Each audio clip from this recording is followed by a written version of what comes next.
Wow. For a touchdown, and he dropped it, and I was like, and I looked at it, I was like, we're going to lose this game by a touchdown now.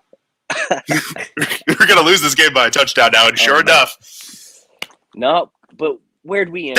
There's been some historically bad blood between these teams, surprisingly, for being on different divisions and opposite sides of the country. Because there was the Trent Williams, Richard Sherman incident back in the playoff game where RG3 blew out his knee. Yeah, that same game. That same game. They had the little tussle at the end there. Yeah, he's back. He's like, oh, no, I'm backing up. Yeah. And then the hype between Russell Wilson, RG3 that year, being drafted the same year, you know, and the fact that Washington could have had both of them. Yep. But no, we got Josh Laribius. Who? I was going to say, Larry, I will mail you a beer if you know who that is. Put that in the Josh Laribius was a D2 guard. He guy kind of like Ali Marpet. He was kind of in that same like guy who dominated D2. So they were like, oh yeah, no, he can make the jump, and he played guard and center, and he was okay. Like, he didn't absolutely bust. He actually started, I think, over 5 seasons. He started like 30 or 40 games for us, center. But he ultimately just he just kind of faded into the nothingness of, average NFL players. Yep, as do a lot. As do many. Like who? You guys actually snagged a guard. Was it 2 years ago, or was it last year? Damien Lewis. Yep. Whenever you drafted him, he was a guy who I wanted. Third round. Wanted Washington to snag. Yeah. Yeah, he was one of the best rated rookie guards in the NFL last year. I think he was like number 2. Yeah, I was like, ooh, Washington, this guy's good. Nope, didn't grab him. Yeah. Yeah, he was very underrated. He was a very sneaky pick. And I've also always liked Jamarco Jones. I liked him coming out too. With being from Ohio State, you think he could come in. He's been a pretty good plug and play type offensive lineman. Though the consistency has been his entire issue. Yeah, I looked at him. I was like, well, worst case scenario, you got a multi-positional backup, which in the 5th round, I mean, shoot. Oh yeah, you'll take that out of a 5th rounder any day. Guard, yeah. Oh yeah, yeah. We've liked him. We've liked him here. He's been one of the most solid backups we've had. On an offensive line squad, and our offensive line has been garbage.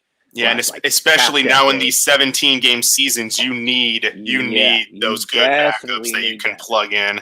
Although I like what they've done with the practice squad that you can call guys up day of. That's really when they implemented that rule last year, that was so smart. So that was like, hey, why didn't you guys do this like 10 years earlier? Right. Actually, give the practice squad some functionality. Well, I'll tell you what. This has been a great start to the show. I like this. I think we might start doing this from now on. If we're not ready and set, just hit live and just enjoy the football talk before we even get into the show. Yeah. That was pretty cool. We talk about teams. Talk about our teams. Hype them up. Talk about living the past a little bit. Or take the Larry route and talk our team down. Whatever works. Yeah, or be totally a nihilist and be just hammering on your team every day. We suck. No, man, you gotta be positive. Be positive. That's what we do here. The Raiders could win a game 30-3, and Larry would complain about the field goal they gave up. Thank you. And on top of that, you guys, I'm sorry, but you both have things to well, not you, Mike, but I'm sorry. Let's think about that statement, please, sir. I'm about to say, I just thought about something right now. Whoops, I almost said the R word. Don't you say that word. Team. You guys are pretty much like us. But Brad, you've had some things to cheer about in the last 2 decades, and I'm sorry, your team hasn't blatantly just given up and gone through the motions and went home to your $1 million mansions and drove your Bentleys because you don't actually care about what's happening on the field. Quick observation, independent of the results of tonight's game, which one of these 3 teams has the best record and the best chance of making the playoffs right now, Larry? Gee, it would happen to be yours. I honestly couldn't tell you how. Offensive line has been freaking atrocious. Everyone can blame Carr all they want to, and I'll be real with you. I hate to say it, but I think it's about that time to move on from Carr. I hate to say it. I'll take him. This guy. But it might be that time. But everyone needs to stop their freaking complaining. Our offensive line is god awful. Seriously. What do you want, Larry? Fifth round pick. That is Tom Cable for you. We had him here at the Seahawks, and ever since Tom Cable came in, the quality, we started taking defensive ends, moving them to guard, thinking, oh, that will just take them to offensive guard school and then turn them into, this new best thing. It's the best thing since sliced bread, turning defensive ends into guards. No. Dude, Tom Cable's How about this, Larry? A swap of draft picks for Derek Carr. What do you say? I hate to say it, but maybe it's time. Give him a second. I mean, you guys, it's hard. It's very hard right now to just. I don't know. I kind of low key want to see freaking Mariota playing at the moment. I mean, on Thursday, Derek Carr proved us all wrong, and I'm happy about that. Yeah, and he proved my fantasy defense wrong as well. So thanks for that one. Sorry, I'm sorry, Mike. Well, I'll tell you right now, this team, we're gonna find out. The freaking Chargers laid a giant egg the other day, so they're. Yeah. The Broncos, I don't know where the hell that came from, but they out of nowhere got decent. And y'all just let the Chiefs waltz back into the division lead. Yeah. The Chiefs are falling apart. Y'all did. The Chiefs were Tiger Woods on a Sunday, and you guys were all the competitors. Y'all just collapsed out of the way, and the Chiefs are now in first place in the division.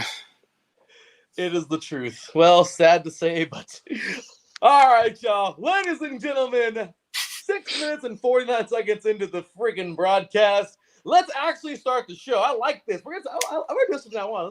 This is cool. USRN does something similar to this. They call it satelliting, where they just kind of like take the break and they talk during the commercial and they come back, even though you hear them talking the entire time. Southern Matter onto something there. That's pretty cool. It's kind of like what this was kind of. Remember PCI? When you would have Kornhauser and the other dude talking like during the break when they would come back in for like 10 seconds and then leave back to a commercial and they were talking. Oh, yeah.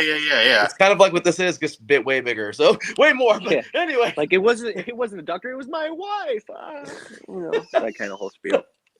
With that said, ladies and gentlemen, welcome to another episode of 3 and Out and yet another Primetime Face-Off right here on IE Sports Radio, your direct feed for all that is sports. Y'all, we have ourselves one final gift because we had a whole bunch of them for week number 12, usually Thanksgiving week. And man, it was crazy. Thanksgiving was insane. The Bills, absolutely destroyed the Saints. The Raiders, I don't know what the hell got into them that day. They must have drank some of Michael Jordan's magic water before the game or something. And then on top of that, the Lions almost won a game, but they didn't. Anyway, so with that said, sorry. I'm sorry, Lions. I'm sorry. But they should all be very happy because on Saturday, something happened that hasn't happened in a long time in the state of Michigan. A freaking victory over Ohio State that I am still tripping out over. I don't know how the hell that happened, but hey, so it happened. And you know what? Congratulations, because, they have nothing to cheer about over there. Definitely not the Lions. So, yeah, they're very, very happy about something. Go Blue. Sparty, I guess you can somewhat be happy about, but that was another goose egg that got laid this year. Regardless, I'll tell you right now, good stuff. And, yesterday brought plenty of fun. Last night's game was hilarious. I really, really thought the Browns were going to actually pull off the win. Silly me to think the Browns are not the Browns no more, but they did it. The Steelers got absolutely the dog crap beat out of them by a team that shouldn't even be that good, but they're actually really good, which is kind of funny. So I'm just saying, y'all, the NFL this year is crazy. And tonight we have two teams going head-to-head that make me say 3 words that I can't say the third one, but the initials are WTF. Kind of funny because should be WFT. Yeah. If you move fungible around tokens, the Washington that's fungible what I'm saying about both tokens. these teams. Yeah, exactly. One of them has the front seven from hell, but can't seem to use it the right way. I don't know where that's happening.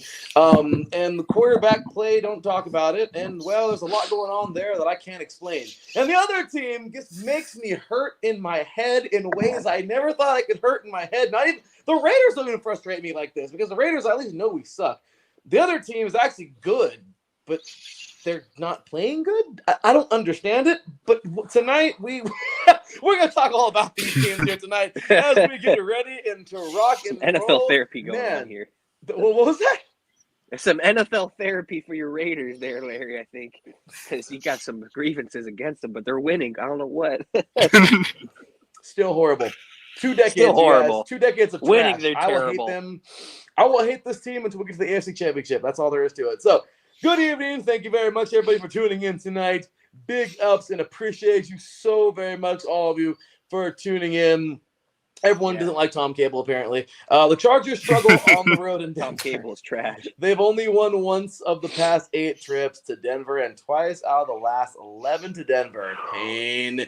But at least the Chargers aren't the bottom dwellers. Yep, I know, right? Funny, right? And too much, man. Well, Browns cost us the number 1 seed. Yes. Patriots fans are not happy right now. And that's just the Browns for you, I guess. So with that said, let's jump on into tonight's Primetime Face-Off as we have week number 12, with the conclusion of week number 12 as we get all ready and set. Here we go, y'all, as we get ready and set for Monday Night Football here on 3 and Out as we have the Seattle Seahawks. Get ready to take on the Washington Football Team. Great addition, by the way, Mike. That was yes. We need that. We need that now more. So, yes, that right there just goes to show you this is going to be a good show, a good face-off, you guys. So, everyone tuning in, we thank you all so very much. This is going to be solid. We got 2 cats in the house tonight that know a thing or two about their team. Let's introduce them, shall we? All right, y'all, here we go. Introducing the away team. He's wearing the away jersey. Yeah. Die-hard Seahawks fan, and of course, founder and host of our Northwest Pacific show, y'all, in the Northwest, by way of the Northwest. Great dude, man, of the Northwest Territory Sports podcast, covering all things Cascadia up there in that top corner of the United States. Ladies and gentlemen, welcome in here, Mr. Brad Buckingham. What's going on, man? Hello, what is going on? Larry, Mike, glad to face off against you tonight. I am a little under the weather, but I am toughing it out for the Seahawks today. Let's go. I'm glad you are, good sir, because it's going to be a fun one tonight. And, well, maybe tonight's going to make you feel better. I don't know. You have to talk about tonight's turf, by the way, again, because you said it on your show yesterday. Yeah. We talked about it earlier. And I don't know, Mike, he has something against your turf. So, with that said. I do. With that said. It's a cursed field, man. It's a cursed field. Well, that's probably true. It's FedEx, man. Probably. They deliver things. Yeah. I know that company very well. Let's just put it that way. I know that company very well. And it doesn't surprise me. With that said, welcoming his opponents by way of North Carolina, he, of course, is founder and host of our DMV show, who still doesn't have a Twitter account. He is founder and host of our DMV show here at IE Sports Radio. He is the chief editor of our blog, which if you guys have not read that blog, then shame on you. Seriously. Read it. It's good stuff. So into his work. Like, seriously, you guys, Mike is an effing all-star when it comes to both podcasting and writing. After this show, you make blogging's your harder way than over podcasting. to IESportsRadio.com, click on the blog, and you read this guy's work until you don't freaking want to read no more, which better not be after the first one. Great stuff, you guys. I'm telling you, you're going to want to check out all of his work. Amazing stuff. Ladies and gentlemen, he, of course, is once again founder of Let's Wine About Sports, our DMV sports show here at IE Sports Radio, talking wine, sometimes a good beer, and, of course, whining about them DMV sports. Ladies and gentlemen, once again, the chief editor of the IE Sports Radio blog, Mike Patt. What's going on, Mike? I know that, man. Good evening, gentlemen. Yes, the DMV does give me plenty to whine about, and thank you for the beer mention. Tonight, Mike is enjoying a fabulous... I'm just kidding. I have no idea what he's drinking, but Mike, I'm telling you, by the way, kind of cool. These two guys are on our Sunday crew, which is pretty sweet. Both of these guys, one of them is early Sunday. He's the second show of the week every single week, sometimes the first if I don't make it in the morning, which has happened to me twice this month. F you work. I'm just kidding. Just a lot of things happen sometimes. Not work. It's just being too tired from the day before. But yes, plenty to talk about on Sundays.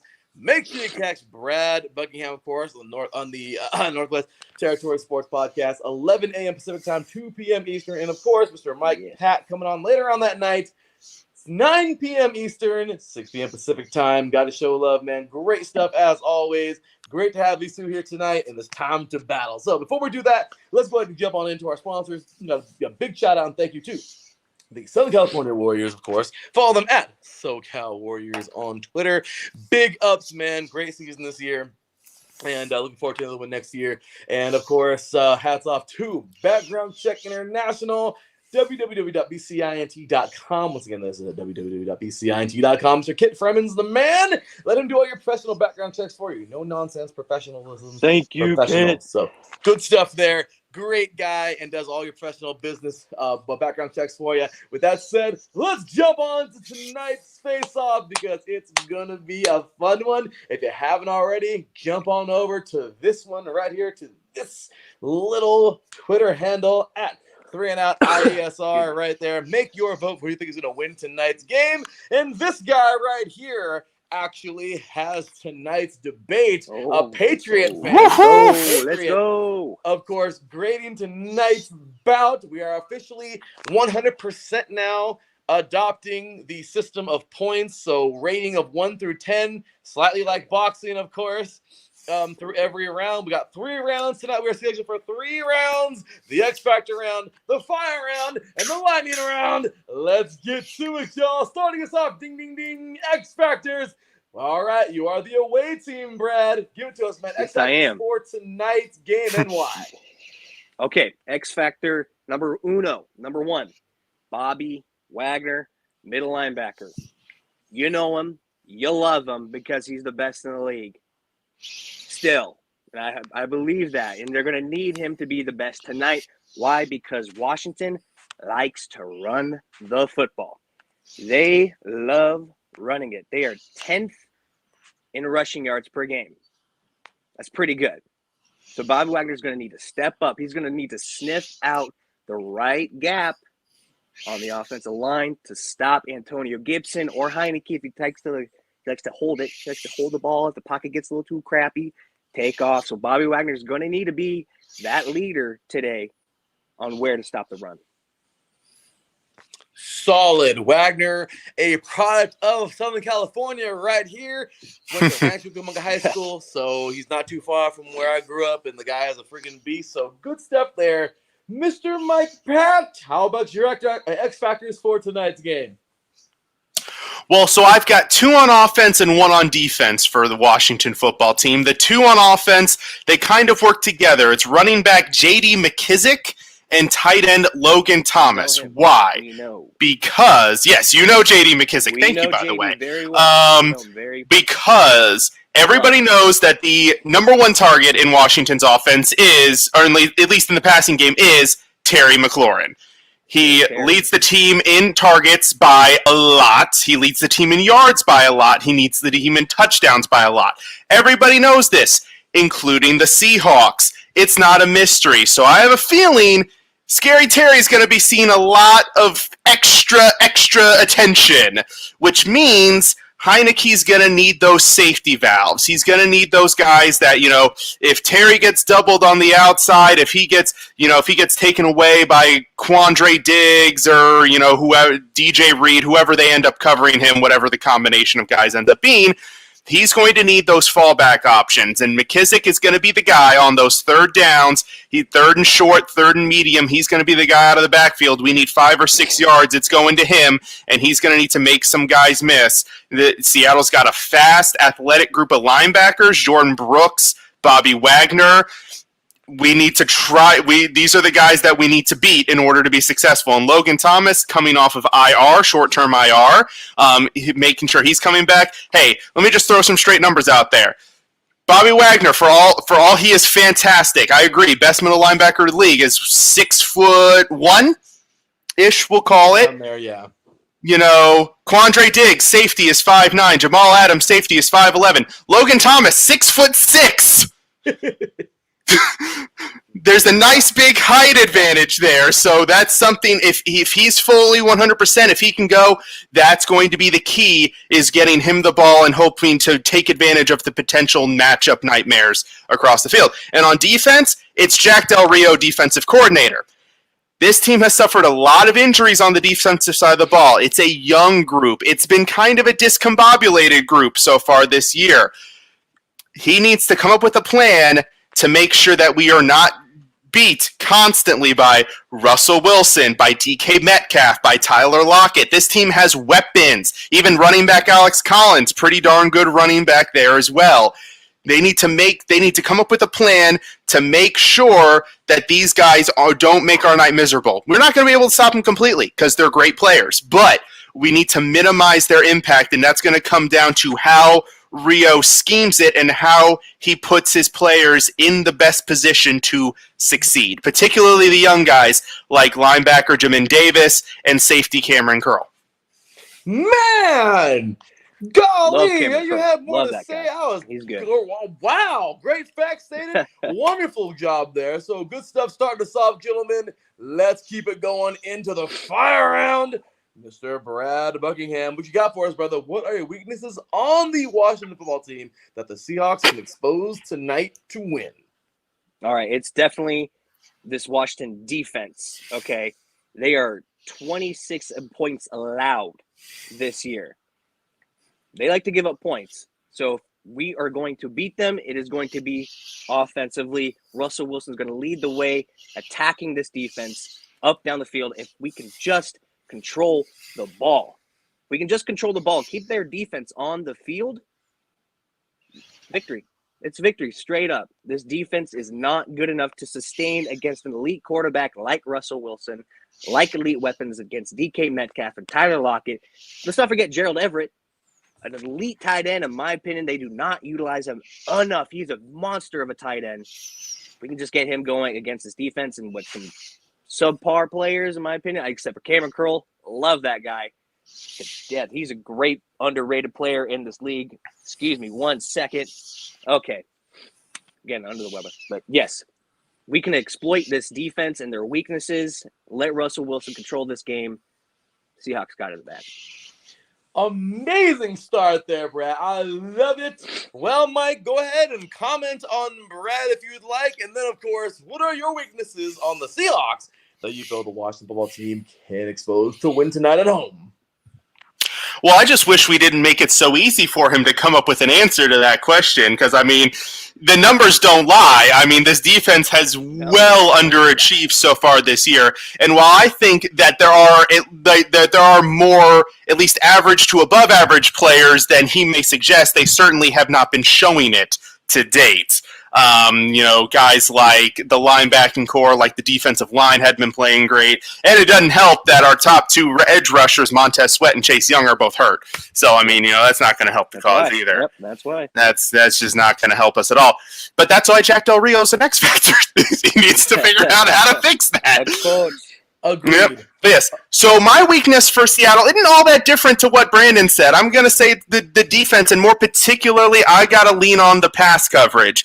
Washington is giving up the second most passing yards per game in the league. Guess which team is giving up the first most passing yards per game in the league? It would happen to be the Seattle Seahawks. Now, one thing Seattle does do well is that they don't give up points. I will say that. They're very good at that. But they give up yards and they lose time of possession, which is what Washington has been focusing on on offense in the last few weeks, has been controlling the game, controlling the clock. Yeah. So Seattle secondary, not a single player with more than 5 pass breakups so far this season. Only two players with an interception, period, and one of them has 3 out of the 4, and that's Quandre Diggs. Very good player. But I feel like this is an area to where, yes, we don't have an amazingly explosive passing attack, but if we can take advantage of maybe some weaknesses on the perimeter and keep chipping away, getting small chunks of yards here and there, 10, 12 here, then that's how you win the game. So I think the Seahawks secondary in pass coverage is how we can try, as the weakness that we can exploit. Completely agree there for both you guys, actually. All right, Brad. Well, first of all, defend your team, and then we'll get into the lightning round, of course, after you give your comments if you'd like to. Lightning round, of course. What is your game plan for Seattle to beat Washington tonight on the road? It's really simple. Yes, the defense is what they are. They are what they are. Of course, Mike said it. They give up yards, they bend, but don't break. So the game plan is to let the offense control this game. Like I've said before, it's almost like that Spider-Man meme where it's like we're pointing at each other. It's like, you don't have time of possession, we don't have time of possession. So whoever wins time of possession, I think, is going to win this game. So that's what the Seahawks need to do. Control the ball. Convert third downs. Win their turnover battle. Don't give up the interception. Don't give up the fumble. Stick to the basics. Russell Wilson needs to control this game. Get the run game going with Alex Collins, DJ Dallas. No Travis Homer, no Rashad Penny. Big surprise there for the Seahawks. Not really. But we got some good running backs, good without Chris Carson, Alex Collins, and DJ Dallas. They're solid. DJ Dallas has been a phenomenal guy coming up this year as a second year.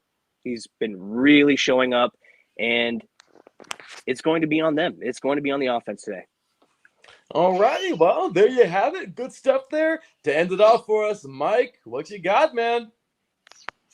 Well, I got to say, for the game plan for Washington on offense, I mean, we all know how dangerous Russell Wilson can be. Yes. You know, so the easiest way to beat him is this. Russ. Oh, it's his birthday? Oh, great. Happy birthday, Russ. Happy quarterback. Oh boy. Well, there went our chances of victory right there. But yeah. So exactly how they beat Brady last week. Control the ball, control the clock. Don't make stupid mistakes. This team has 15 turnovers through 10 games so far this year. That can happen. You can't lose the turnover battle like they have, which is the reason why they're 4-6. Don't make mistakes, control the ball, and take advantage of that Seahawks secondary to try to get chunks of yards at the time, eat that clock, and keep Russell Wilson off the field, because the only way Russell Wilson can hurt us is if he's actually on the field. If he's not on the field, we're good. If he is on the field, we're in trouble.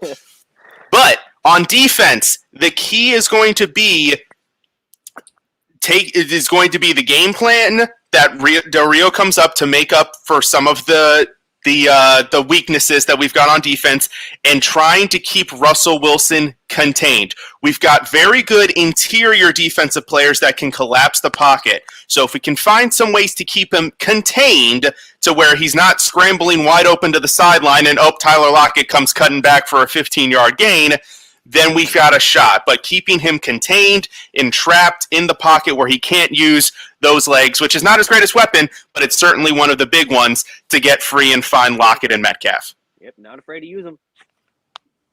Well, there you have it, man. Great stuff by both of you gentlemen here tonight. And, well, while our judge is getting his final tally, I agree with both of you guys, man. Both those game plans are so freaking crucial, and honestly, I feel like they're almost the exact same. If you ask me, the best, man. I mean, absolute great stuff. So let's roll into the final little go around real quick before we go ahead and while our judge gets his final vote in. Final scores. If you'd like to pass, that's completely okay. I understand superstition. However, it's up to you. Brad, start us off. Final score and why. Going in right into Mike. Final score and why. All right.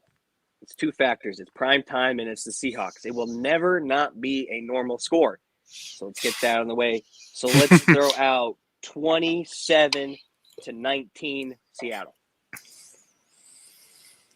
All righty. On Good numbers. score, Mike. Number.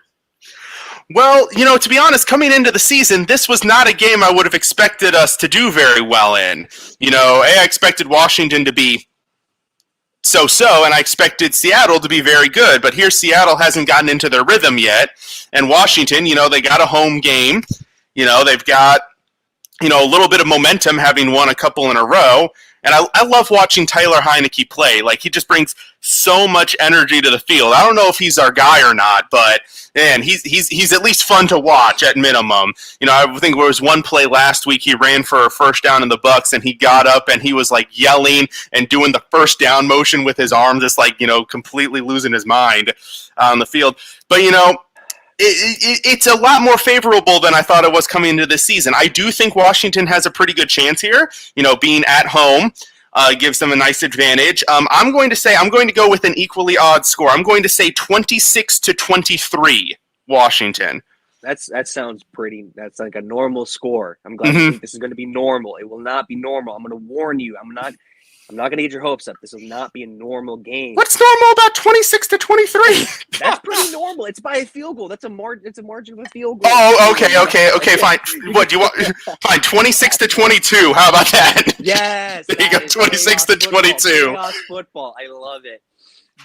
That's the Seahawks, how they like to play. Weird That's scores in prime time. So weird scores, said, guys, weird games. Thank you so much for being here tonight. This has been a great face-off. it. Thank you to our guest, Mr. Turban Patriot. Our final vote is in. However, our final score is in. However, we do got to get to this first, which is the primetime face-off voting poll results. So, Oh yeah. I thought it'd be a little closer.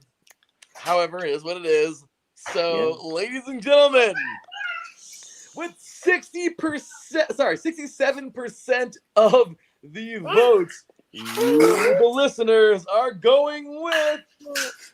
Oh, that's awesome. We got little man Pat over there. What's up, little Pat? Wave, buddy, wave.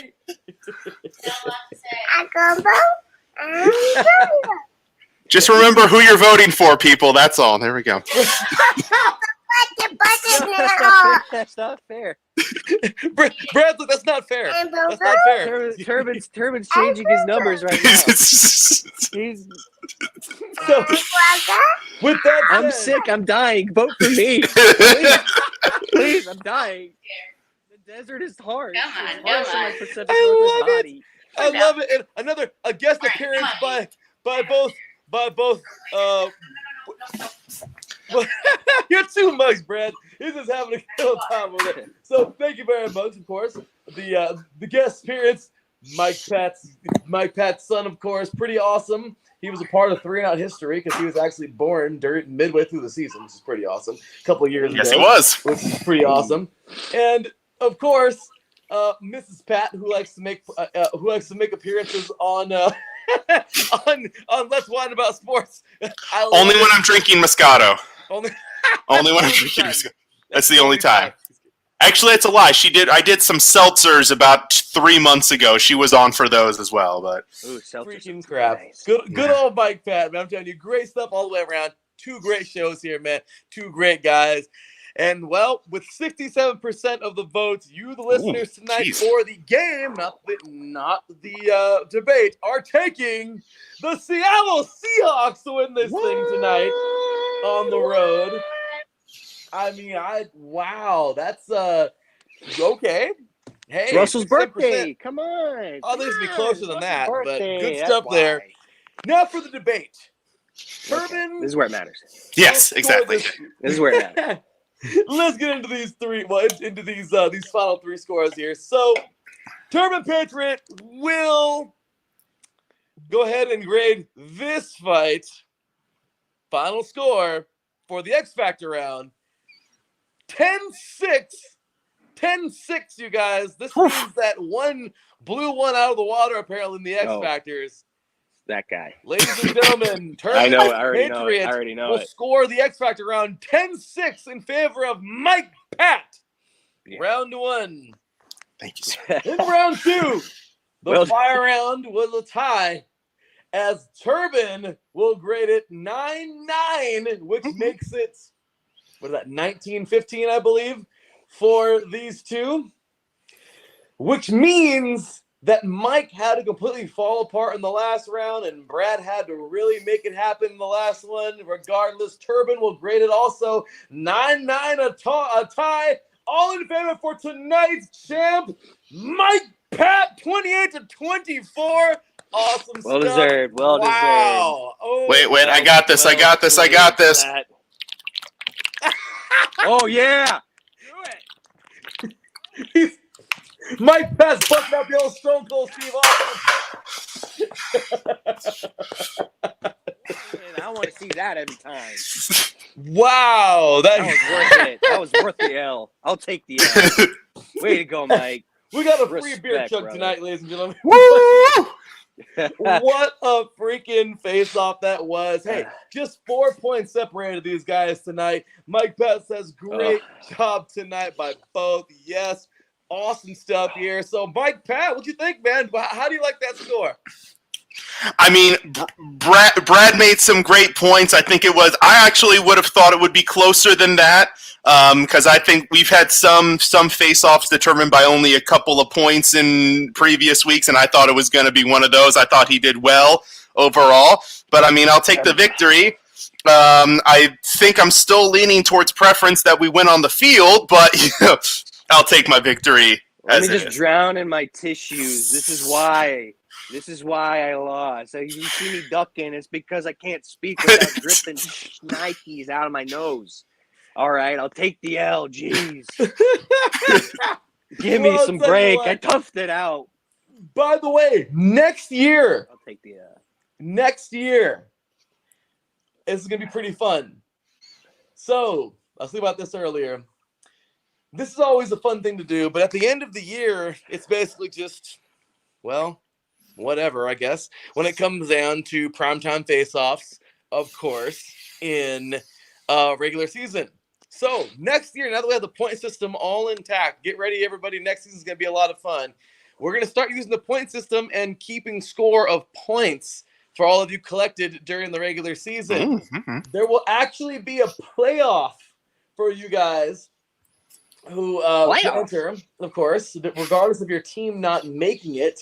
If they do into the playoffs, you're gonna say that's very likely.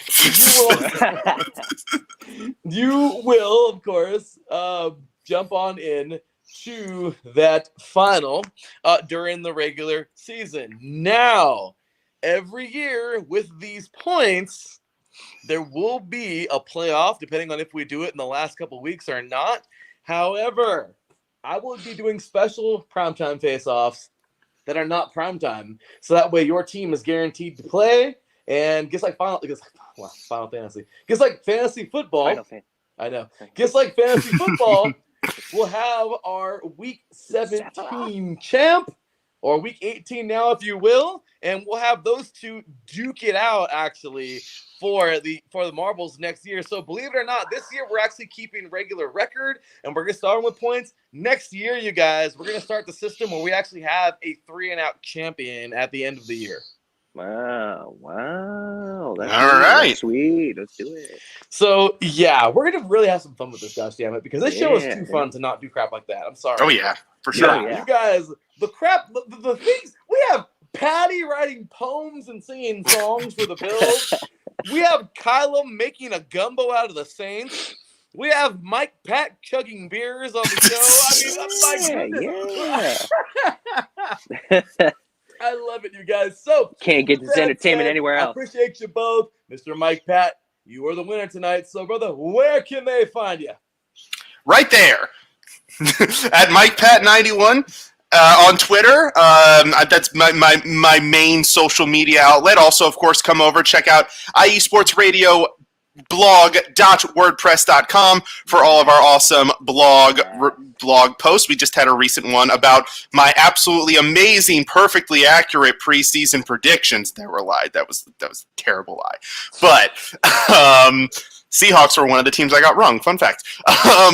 But yes, come on over to the blog, and of course check me out on Sundays at 9 p.m. Eastern Time, 6 p.m. Pacific Time. Let's whine about sports. Haven't picked the wine for next week as it is 6 days away. It's 6 days away, Larry. I haven't decided yet. Just don't give me that look. But yes, come on in. We'll talk wine. We'll talk DMV sports. hockey, basketball, football, whatever it may be. Well, I'm loving it. Make sure to check this man's show out. And of course, my boy, Mr. Brad Buckingham. Brother, where can they find you? Yeah, boom, right there. That's my personal @Bearded Emerald. I'm on there a lot, especially now with the MLB offseason really starting to take fire. I'm watching the Mariners like no other. That's my team. I love baseball, by the way. Then go to my sports Twitter @NWT Sports IE. NWT's capitalized, IE's capitalized, blah, blah, blah. That's all technical stuff. But that is the show, the Northwest Territory Sports Show, every Sunday at 11 a.m. Pacific, 1 p.m. Eastern. I had to change it because the daylight savings isn't a thing in Arizona, so I had to keep it noon here. But so whatever. I talk every good thing about the Pacific Northwest and the sports world. Kraken, Mariners, Seahawks, Blazers, Ducks, Beavers, you name it, I got it. Check me out there. Check me on Twitter. I appreciate it. Thank you. Hey, you know the advantage of being an Orioles fan? I don't have to follow the offseason at all. Oh, wow. Yeah, I know, that right? Must be nice. Yeah. It's really So-and-so's a free agent. Great. Cool news. Cool. We ain't spending money. I know.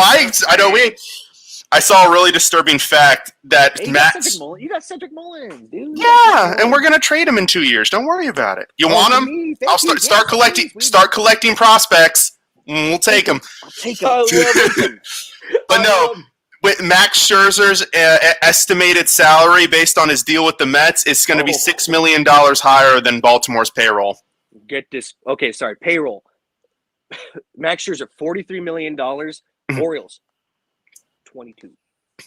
Projected 37 once arbitration comes through. It's going to come down. Yeah, okay. I forgot about arbitration. Yeah. Yeah. It's great. Almost double this.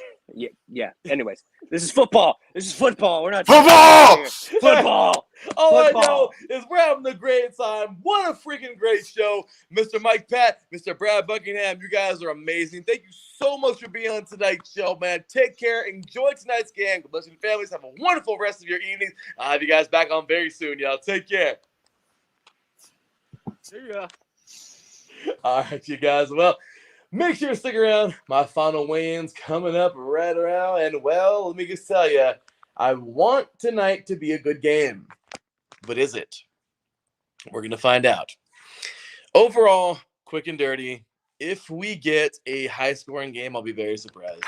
This should be somewhat of a defensive struggle, not because the defenses are good, but because the offenses aren't that great either. And, well, they might match up pretty well with these defenses. Overall, you guys, tonight, I got this game final score because I think they're going to be a solid team coming up in the second half of the season. I'm going to give it to the Seahawks 24-17. I really feel like they're going to make it a very good game. But the deficit could be there and smaller. It's going to be a good game. I think this defense is going to figure some things out this week. And overall, man, the injuries to the Washington football team, the defense really is kind of rough for me. So overall, you guys, I'm going to go final score in this one, 24-17 Seahawks to win it. And that'll do it. All righty, coming up next, we got Thursday night football coming your way, and we'll be ready to roll for week 13 for IE Sports Radio. Of course, for Mike Patt and Brad Buckingham, this is me, your boy Larry B.